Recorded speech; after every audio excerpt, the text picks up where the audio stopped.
Assalamualaikum warahmatullahi wabarakatuh. Salam sejahtera bagi kita semua. Apa kabar semuanya? Calon konselor, dimanapun Anda berada. Hari ini kita akan membahas tentang mata kuliah praktek bimbingan kelompok pada materi evaluasi pelaksanaan bimbingan kelompok. Bersama saya, Nindya Ayu Pristanti MPD, dosen Universitas Negeri Medan. Adapun capaian pembelajaran pada materi kita hari ini adalah diharapkan mahasiswa mampu melakukan evaluasi terhadap pelaksanaan layanan bimbingan kelompok dengan tepat. Adapun langkah-langkahnya, evaluasi rencana pelaksanaan layanan bimbingan kelompok, pembelajaran karakter cerdas, format kelompok yang dikenal dengan RPL PKCKO adalah yang pertama, bahwa evaluasi rencana pelaksanaan PKCKU ini terdiri dari kelengkapan identitas sampai keterkaitan layanan dengan kegiatan pendukung. Adapun kriteria penilaian adalah sebagai berikut. Kita mulai dari yang pertama, poin 1 itu menunjukkan sangat tidak baik. Poin kedua itu tidak baik ataupun kurang baik. Poin ketiga cukup baik. Poin keempat baik dan poin kelima sangat baik.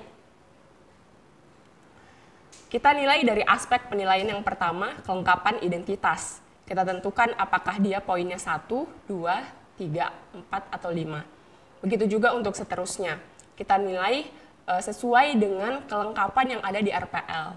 Jadi evaluasi layanan ini disesuaikan dengan RPL yang telah dibuat pada video sebelumnya. Jadi kemudian yang kedua adalah topik bahasan. Topik bahasan ini kita nilai apakah dia masuk di poin pertama, kedua, ketiga, keempat, atau kelima. Di poin yang ketiga adalah kompetensi dasar. Kita juga harus menilainya. Poin keempat, bidang bimbingan. Poin kelima, jenis layanan. Poin keenam, format layanan. Poin ketujuh, fungsi layanan. Poin kedelapan, tujuan layanan. Poin kesembilan adalah hasil yang ingin dicapai. Dan poin ke-10 adalah sasaran layanan. Kita harus lihat apakah sasarannya tepat atau tidak. Dan kita bisa menilainya dari poin 1, 2, 3, 4, atau 5. Kita masuk ke tabel berikutnya.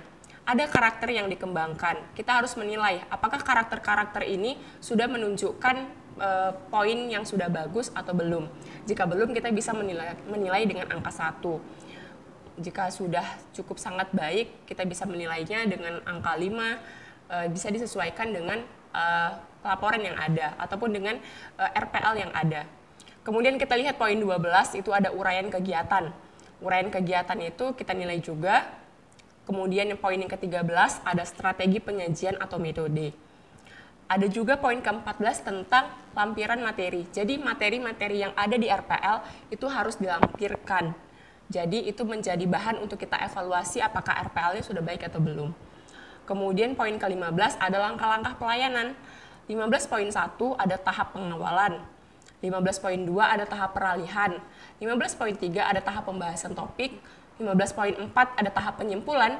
Dan 15.5 ada tahap penutupan. Jadi di poin 15 ini ada banyak yang harus kita nilai. Kemudian kita juga harus menilai apakah tempat pelaksanaannya relevan atau tidak, apalagi di masa COVID-19 ini. Tidak mungkin kita lakukan di ruangan, harus kita lakukan di dunia online. Jadi kita harus lihat juga apakah di RPL dituliskan online atau tatap muka. Di situ bisa kita nilai RPL-nya. Kemudian poin ke-17, lamanya waktu yang digunakan, apakah waktunya cukup atau tidak. Kemudian poin ke-18, pelaksanaan layanan. Siapa yang menjadi pelaksana layanannya, kita nilai juga. Kemudian poin ke-19, pihak yang dilibatkan. Apakah ada pihak yang dilibatkan atau tidak. Kemudian poin ke-20 ada penilaian, itu dengan kelengkapan LAISEC atau BMB 3, berpikir, merasa, bersikap, bertindak, dan bertanggung jawab. Di situ nanti kita akan sediakan kuesioner, apakah itu ada di RPL atau tidak. Jika tidak, maka poinnya bisa rendah. Namun jika ada, itu bisa menunjukkan sangat baik dan poinnya tinggi, yaitu poin 5. Kemudian kita melihat media dan bahan yang digunakan. Apakah media dan bahan yang digunakan itu tepat dan sesuai dengan materi atau tidak. Kemudian poin ke-23, itu ada keterkaitan layanan dengan kegiatan pendukung. Kita lihat apakah ada atau tidak. Nah, jika dilihat pada poin-poin yang tadi, bisa kita simpulkan ada 28 poin.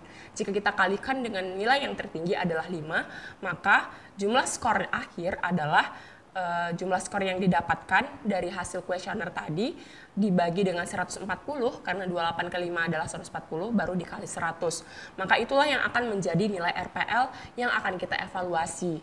Berikut juga kita bisa melihat dari RPL yang ada, kita juga bisa mengevaluasi pelaksanaan layanannya. Dari situ juga bisa kita tambahkan bahwa nilai akhir adalah skor RPL ditambah skor pelaksanaan layanan dibagi 2. Di situ kita bisa menilai mahasiswa. Jadi bagi mahasiswa yang nanti akan mempraktekkan layanan bimbingan kelompok secara mandiri, saya akan memberikan penilaian sesuai dengan format evaluasi yang telah kita buat dan telah kita sepakati bersama. Jadi jika Anda ingin mendapatkan nilai yang bagus, maka RPL dan juga pelaksanaan layanan harus tepat dan sesuai dengan aturan yang berlaku.